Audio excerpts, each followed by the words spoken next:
ETF index mutual funds నేర్చుకుని stock మార్కెట్లో రాణించాలనుకుంటున్నారా? వెంటనే ఈ నెంబర్కి కాల్ చేయండి. రమ్మగారు, మనం గతంలో కొన్ని అమ్మవారి కథల గురించి చెప్పుకున్నాం. ప్రేక్షకుల నుంచి కూడా చాలా మంచి రెస్పాన్స్ వచ్చింది. ఇలాంటి కథలు ఇంకొంచెం మరికొన్ని చెప్పించండి అనేసి. అంటే మనకి ఆన్ స్క్రీన్ మీదే కాదు, తర్వాత బయట కూడా నన్ను చాలామంది అడిగారు, రమ్మగారితో ఇలాంటి స్టోరీస్ చెప్పించండి, చాలా బాగున్నాయి అనేసని. అలాంటి స్టోరీ ఏదైనా, అంటే అమ్మవార్లకి సంబంధించి కానీ ఇంకా ఏమన్నా ఒక స్టోరీ, కొన్ని స్టోరీలు ఉంటే మనం చెప్పుకుందాం రమ్మగారు. తప్పకుండా జయ. ఇది కూడా నేను చాలా కాలం క్రితం చదివాను. అంటే ఇది ఎలా అవుతోందంటే, మన రచయితల పేర్లు తెలీదు, వారి కథలు ఏదో ఒక మాధ్యమాల్లో చెప్పటం, అది ఎంత మటుకు సరైన పని కూడా నాకు తెలియటం లేదు. అంటే ఏదైనా అభ్యంతరం వస్తుందేమోనని అనిపిస్తుంటుంది అప్పుడప్పుడు. ఇప్పటిదాకా రాలేదు. అంటే దాని ఏముంది, ఇప్పుడు మీరు చదివారు, మర్చిపోయారు. ఒకరు రాసిన దానికి ఇంకొకటి పేరు మనం పెట్టలేం కదా. మనకు తెలియనిది మనం చెప్పట్లేదు, అదే మీకు తెలియంది తెలియదు అని చెప్తున్నారు. నేను అనుకోవటం, నా ఫీల్ అయితే అదే. ఏదైనా అభ్యంతరం వస్తే చూద్దాం ఎలా వస్తుంది అనేది కూడా అర్థం కావట్లేదు. మీరు నాకు ఒకరు వ్యూవరే అడిగారనమాట నన్ను, మీరు వాళ్ళ కథలు చెప్పేస్తున్నారు కదా, వాళ్ళు అంటే మిమ్మల్ని అడగరా, అదేంటి మా కథలు మీరు చెప్పుకుంటున్నారండి. నేను నా సొంత కథని చెప్పుకోవట్లేదు కదా, ఇది ఏ కథలు నా సొంతం కాదనే కదా చెప్తున్నాము. అంటే ప్రజలకు అందించడానికి ఎలాంటిదైనా చేయొచ్చని అనిపిస్తుంది. మరి చూద్దాం, ఏదైనా అలాంటిది. వక్రీకరించట్లేదు ఇక్కడ మనం వ్యక్తులను కానీ, సంస్థల్ని కానీ, లేకుంటే కమ్యూనిటీస్ని కానీ వక్రీకరించట్లేదు, ఉన్న మంచిని చెప్పుకుంటున్నాం కదా. అదే అదే చూద్దాం, మీరు అన్నట్లుగా అలాగే అనుకోవాలని అనిపిస్తుంది. ఏదైనా చిన్న తేడా వస్తే అప్పుడు ఇక చూడాలన్నమాట దాని మీద ఎట్లా చేయాలి అని. అయితే ఇది చాలా కాలం క్రితం చదివిన కథే జయ. బహుశా నా ఎర్లీ కాలేజ్ డేస్ అయి ఉంటుంది. పాతకాలపు కథ అనమాట. ఒక బ్రాహ్మడి కథే ఇది కూడా. మామూలుగా ఈ దేవుడు బ్రాహ్మడు కనెక్ట్ అయ్యి ఉంటారా అని అడుగుతుంటారు. మీరందరూ బ్రాహ్మణ పేర్లు ఎందుకు చెప్తారు అని కూడా ఒకళ్ళిద్దరు అడిగారు. అలాంటి ప్రశ్నలు కూడా వస్తాయి. అంటే నేను కనెక్ట్ చేయలేదు, ఆ కథలు అట్లా దొరికినాయి, నేను ఆ రకంగా చదివాను. సో ఎలా చదివానో అలాగే చెప్పాలనుకుంటున్నాను. ఇప్పుడు దాన్ని మార్చడానికి నేనెవరిని? రచయిత ఒకటి చెప్పినప్పుడు ఆ కథ నేను చదివాను, నేను ఇంప్రెస్ అయ్యాను, అది మంచి కథ, ఆ విషయాన్ని ఇంకొకరికి చెప్పాలంటే నేను మార్చేయకూడదు కదా.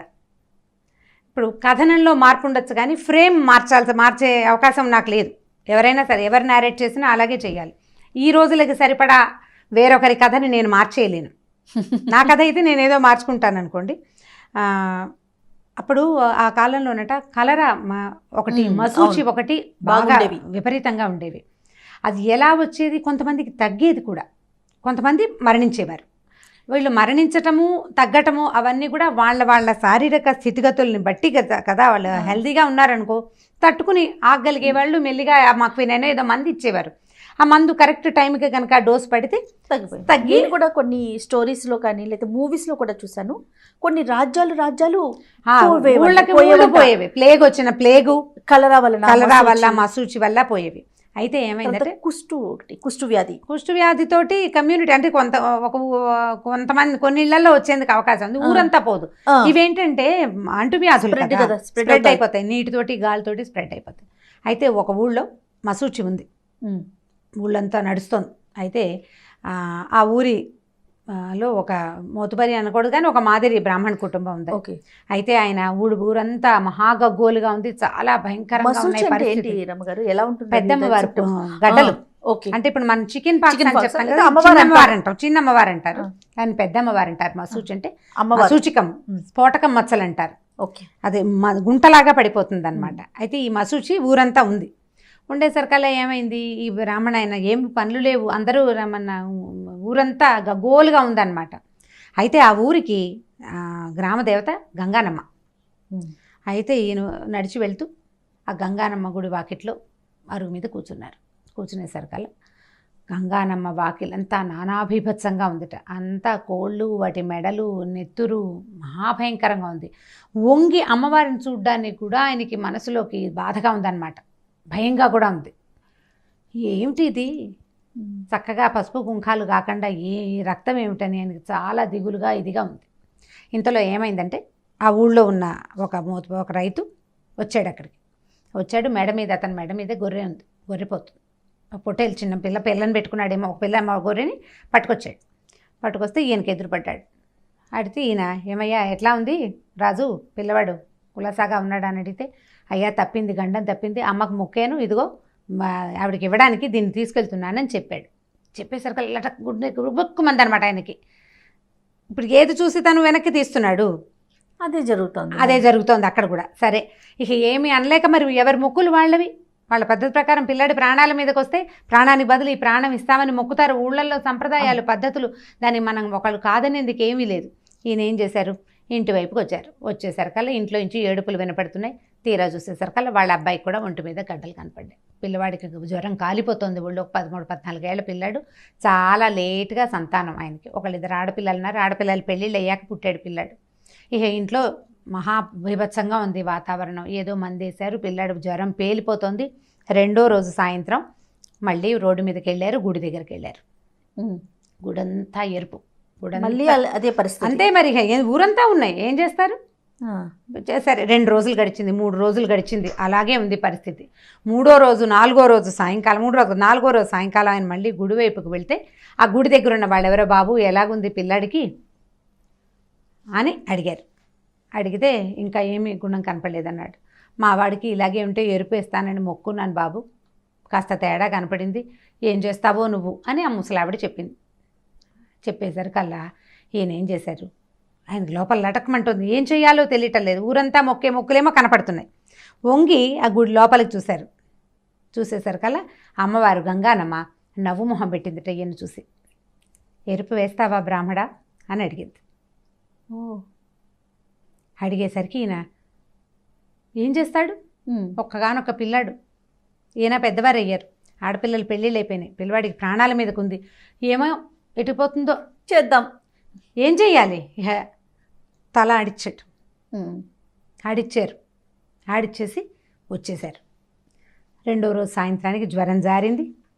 మెల్లిగా పిల్లాడు అమ్మ అన్నాడు, కాస్త మామూలు దాంట్లో పడ్డాడు, జ్వరం జారింది, పొక్కులు నెమ్మదించినాయి. పిల్లవాడు మెల్లిగా తర్వాత 7వ రోజుకో 6వ రోజుకో స్నానం చేయించారు, బాగుంది. ఇప్పుడు వచ్చింది అసలు సమస్య. మొక్కు తీర్చొద్దు, మొక్కు తీర్చాలి కదా. ఇన్ని రోజులు ఆయన వాకిట్లోకి వెళ్ళాల, గంగానమ్మ దగ్గరికి వెళ్ళలేదు. ఊరంతా కొద్దిగా సద్దుమణుగుతోంది, మెల్లిగా తగ్గుతుంటే సరే ఒకనాటి సాయంకాలం మొక్కు తీర్చడానికి సిద్ధపడి ఈయన అన్ని సంబారాలు సమకూర్చుకుని అమ్మవారి గుడికి గంగానమ్మకి ఎదురుకుండా వెళ్ళారు. ఈయన చూసేసరికల్లా ఆవిడ నవ్వింది. తెచ్చావా బ్రాహ్మడా ఎరుపు అని అడిగింది. అడిగితే ఆయన నవ్వాడు గుంభనగా. తెచ్చానమ్మా, తెచ్చాను అని చెప్పి సంచులేంచి ఒక ఎర్ర చీర, గుప్పెడి దోశల నిండా ఎర్రటి గాజులు, ఇంత కుంకుమ, ఇన్ని మందారాలు తెచ్చి పాదాల దగ్గర పెట్టాడు.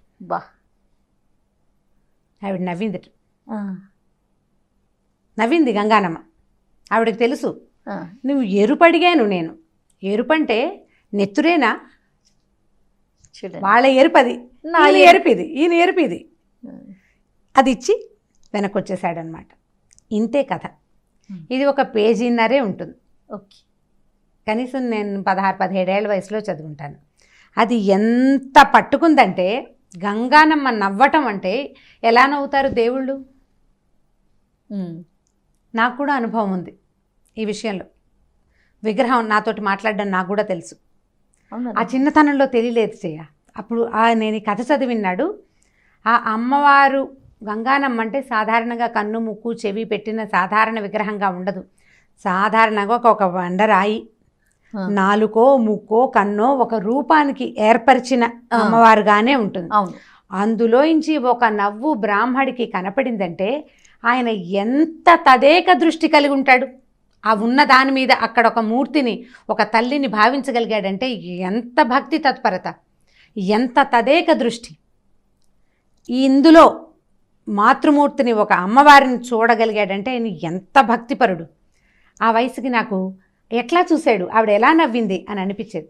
బాగా నేను పెద్దయ్యాక, నాకు కూడా భక్తిభావం ఎక్కువయ్యాక ఈయన నన్ను చూసి నవ్వుతున్నాడు, నన్ను పలకరిస్తున్నాడు అని నేను తెలుసుకోగలిగాను. అది తెలుసుకున్నాక ఈ కథలో వాళ్ళు చెప్పదలుచుకుంది ఒట్టి ఎరుపే కాదు, భగవంతుణ్ణి చూడగలగటం అనేది ఒక భావం గట్టిగా ఉందని నేను నమ్మాను. అది వెళ్తే ఒక దేవాలయానికి వెళ్తే అమ్మవారు ముభావంగా ఉందా, నవ్విందా అనేది పరిశీలించే బుద్ధి నాకు తర్వాత అలవడింది. నేను అలాగే చూస్తాను. ఆవిడ ఎలా ఉన్నారు, ఆవిడ ఏ మూడ్లో ఉంది, వచ్చావా అన్నట్టు పెట్టిందా, నువ్వు నా దగ్గరికి రాలేదు, వాళ్ళ ఇంటికి వస్తూ నన్ను చూడడానికి వచ్చావు, అలాంటి భావన నాకు చూపించింది చాలాసార్లు. అద్భుతం. అంటే నా బుద్ధి దాని అంత లయం అవ్వడానికి అవకాశం వచ్చిందనమాట. దానికి దోహదపడినవి ఇలాంటి కథలు చాలా ఉన్నాయి. ఇలా చూడొచ్చు, ఇలా తెలుసుకోవచ్చు. మనం ఒక దారి వెంట వెళ్తాం. ఏదైనా ఎలా నేర్చుకుంటాం మన ముందు ఉన్న ఒరవడిని చూసే కదా. ఖచ్చితంగా మనకే కొంతమందికి బలమైన భావాలు మనసులో కలుగుతాయి. భావజాలం అంటే తీవ్రమైన భావజాలం కొంతమందికి ఒరిజినల్గానే లోపలే పుడుతుంది. అట్లా లోపలే తీవ్రమైన భావజాలం పుట్టి భక్తులుగా మారిన వాళ్ళు పెద్ద పెద్దవాళ్ళు, ఇప్పుడు మన త్యాగరాజుల వారు కానీ, మన అన్నమాచార్యుల వారు కానీ, వాళ్ళకి బలమైన భావనలు, ప్రగాఢమైన భావనలు, వాటిని బయటికి వ్యక్తీకరించడానికి వాళ్ళకి మంచి భాష, వ్యక్తీకరణకి వాళ్ళకి ఒక సాధనం దొరికింది. ప్రతి వాళ్ళకి అంత బలమైన భావన ఉండదు, కొంత ఉంటుంది భావన, కొద్దిగా ఉంటుంది. ఈ కొద్దిది ముందు వాళ్ళని చూసి మనం దాంట్లోకి వెళ్తాం. నేను అందులోకి వెళ్ళడానికి ఇలాంటి కథలు బాగా దోహదపడ్డాయని నేను అనుకుంటా. దుర్గాదాస్ కథ ఒకటి, అవును. తర్వాత ఇది రెండో కథ. దీని తర్వాతే నేను ఆ మంత్రం కథ చదివాను. మంత్రం కథ నేను బాగా పెద్ద అయ్యాక, నాకు 25-30 ఏళ్ళు వచ్చాకే. ఇవి నేను చిన్న వయసులో చదివినవే అనమాట. మేము మా ఊర్లో, మా పక్క ఊర్లో అంటే మా ముత్తాత గారు ప్రతిష్ఠ చేసిన నరసింహస్వామి దేవాలయం ఉంది. నేను ఎంతసేపు అక్కడికి వెళ్ళి ఆయన చూస్తున్నాడా లేదా అని చూస్తుండేదాన్ని. ఆ వయసులో నాకు అలా అనిపించేదనమాట. ఆయన చూస్తున్నారా, ఆయన నన్ను చూస్తున్నాడా లేదా, ఏదైనా నాకు చెప్పడానికి ట్రై చేస్తున్నాడేమో చూడాలనిపించేది. స్టోరీలు చదవటం, కథలు చదవటం వల్ల అది వెతకడానికి ప్రయత్నం చేసేదాన్ని. ఎప్పుడు ఆంజనేయ స్వామిని చూసినప్పుడు ఈయన ఏమైనా చెప్తున్నాడా మనకి, నేను ఎక్కడైనా మిస్ అయిపోతున్నానా అంటే ఎక్కడ మిస్ అయిపోతున్నానా అని కాదు, అసలు ఆయన ఏమైనా చెప్పదలుచుకున్నాడా, నేను ఆయన్ని తెలుసుకోగలుగుతున్నానా లేదా అని. క్రమంగా వయసు వచ్చే కొందికి తెలిసింది. ఇప్పుడు ఇలాంటి కథలతోటి మనం పిల్లలకి సాధారణంగా ఇది చెప్పచ్చు. 10 ఏళ్ల లోపల పిల్లలకి కాదు, ఒక 15-18 ఏళ్ల పిల్లలకి, పెద్ద పిల్లలకి 25 ఏళ్ల పిల్లలు కూడా, అంటే ఆ పెద్దవాళ్ళు కూడా ఈ కథ తెలుసుకోవచ్చు. భక్తికి రకరకాల మార్గాలలో ఇదొక మార్గం. ఇది నా ఫేవరెట్ కథల్లో ఈ కథ కూడా ఎప్పుడూ నేను తలుచుకుంటూ ఉంటానన్నమాట. ఎరుపు ఇవ్వటం అంటే నీకు తెలిసిందే నీకు తెలిసిందే కాదు, అమ్మవారికి ఇంకో ఎరుపు కూడా కావాలి. అదేమిటో నీకు తెలీదు, ఎవరికి ఏది తెలిస్తే అది ఇస్తాం. ఇప్పుడు మనం ఏం చేస్తాం, మన ఇంట్లో అన్నం వండుకుంటాము, అన్నం వండుకుని నైవేద్యం పెడతారు, ఓ బెల్లం ముక్కేసి మేము అలాగే పెట్టుకుంటాం. దాని మీద నెయ్యి వేయటం, బెల్లం ముక్కేసి పెడతాం. పర్వదినాల్లో కొంచెం పెసరపప్పు వేసి వండి పెడతాం. ఒకళ్ళు పాయసం చేస్తారు, ఒకళ్ళు పొంగల్ చేస్తారు, ఒకళ్ళు అదేదో. అసలు ఆవిడకి ఏమి ఇష్టమో నీకు తెలుసా? ఇవన్నీ ఇష్టాలేనా? లలితా శాస్త్రంలో పాయసాన్న ప్రియా చెప్తారు, దధ్యన్నాసక్త హృదయ చెప్తారు, గుడాన్న ప్రీత మానస, ఎన్ని పదాలు ఉంటాయంటే ఆవిడకి బెల్లం అన్నం ఇష్టం, పులిహోర ఇష్టం, దద్దోజనం ఇష్టం. అక్కడి నుంచి ఇది కూడా మన ముద్గౌదనం అంటే పెసరపప్పు వేసిన కట్టి పొంగల్ లాంటివి ఎన్నో ఇష్టం. పాయసాన్నం మరీ ఇష్టం. నీకు చాతొచ్చింది పెడతాం, అంతే కదా. లేదా నీకు కుదిరింది పెడతాం. మీ ఇంట్లో ఏది ఉంటే అది అందుబాటులో ఉన్నది, ఏమీ లేకపోతే ఒక నిమ్మకాయ పెట్టి ఒక దండం పెడతాం. అది కూడా లేకపోతే చిటికెడు పంచదార కూడా లోపం అయితే నేనున్నా తల్లి నన్నే పుచ్చుకో, నేనే నీ ఆహారాన్ని ఇవాళకి అని ఒక దండం పెడతాం. అంతే. ఎవరికి ఏది ఇస్తే, ఏది బుద్ధికి కలిగితే ఆలోచన, అది మనం ఇవ్వచ్చు. భగవంతుడికి ఇవ్వాలి అన్న ధ్యాస, అన్న ఆలోచన మనకి కలగాలి. పిల్లల్లో దాన్ని అలవలిగితే మంచిగా బాగుంటుంది. అంటే దీనివల్ల ఏమవుతుందంటే ఒక ఇచ్చి పుచ్చుకునే ధోరణి ఒకటి అలవాటు పడుతుంది. మనం ఏమనుకుంటామంటే, హేతువాదులు వాళ్ళు చెప్తారు, ఆయనకి ఏదైనా లంచం ఇచ్చి నువ్వు తీసుకుంటున్నావా? దేవుడికి లంచం ఇవ్వటం కాదు, లంచం ఇవ్వటం అనేది వేరే కదా. దేవుడు నేనేమీ చదవకుండా నీకు కొబ్బరికాయ కొడతాను, నన్ను పాస్ చేయించు అని అడిగితే లంచం కదా. నా ప్రయత్నం నేను చేశాను. మా ఇంట్లో ఓ కొబ్బరికాయ అయింది, నీకు ఆ కొబ్బరికాయ కొడతాను. నీ ప్రయత్నం నాకు ఏదైనా సహాయం చేయి, నువ్వు కూడా నా కోసం కొంచెం ప్రయత్నం చేయి. 99% నువ్వు చేసి 1% దేవుడిని అడగటం, ఇది లంచం కాదు. దీన్ని లంచం అనడానికి వీలు లేదు. కాబట్టి ఈ రకంగా చేయొచ్చు, పిల్లలకి ఇది నేర్పించవచ్చు. ఇది ఒక చాలా మంచి కథ. నాకు జ్ఞాపకం ఉన్నంత వరకు చెప్పా, నాకు ఇలా గుర్తుంది ఆ కథ. వారెవరో మహానుభావులు. మళ్ళీ ఈ కథకి రైటర్ని ఈసారి నేను అడగటం లేదు, నాకు పెద్దగా తెలుసుకోవాలన్న అత్యంత ఉత్సాహం కూడా లేదు. కథ బాగుంది, మంచి కథ. ఆయన ఎరుపుకి, అమ్మవారి కావాల్సిన ఎరుపుని ఓ ఎర్ర చీర, గాజులు, చక్కగా మందార పువ్వులు ఆయనకు తోచిన ఆయన సమర్పించగలడు. ఆ రకంగానే బ్రాహ్మడు దేనిదైనా మెడకోసి ఇవ్వగలిగే సామర్థ్యం ఆయనకి లేదు. ఆయన ఎత్తురు చూసి ఈయన కళ్ళు తిరిగి పడిపోతాడు ముందు. అది చేయలేడు. చేయగలిగిన వాడు అది చేస్తాడు, అది తప్పని చెప్పటల్లా. నీకు అది చాతొచ్చు, అది చేయగలిగిన వారు అదే చేస్తారు. చేయగలిగిన వాడు అదే చేస్తాడు. చేయలేని వాడివి నీకు చాతొచ్చింది చెయ్యి. అది చేసి ఆ అమ్మవారి నుంచి ఆయన బాకీ తీర్చేసుకున్నాడు అనమాట. చాలా బాగుంది రమ్మగారు, మంచి కథ కదా. మంచి కథ, ఒక నీతి కూడా అనిపిస్తుంది, ఒక మంచి అంటే ఒక మెసేజ్ ఉంది ఇందులో. Yes. దాన్ని ఫాలో అయితే మనం అంటే ఇప్పుడు నా బుద్ధికి ఒకటి అర్థమైంది, మీ ఎవరెవరి విధానాన్ని బట్టి వాళ్ళకి అది అర్థమవుతుంది.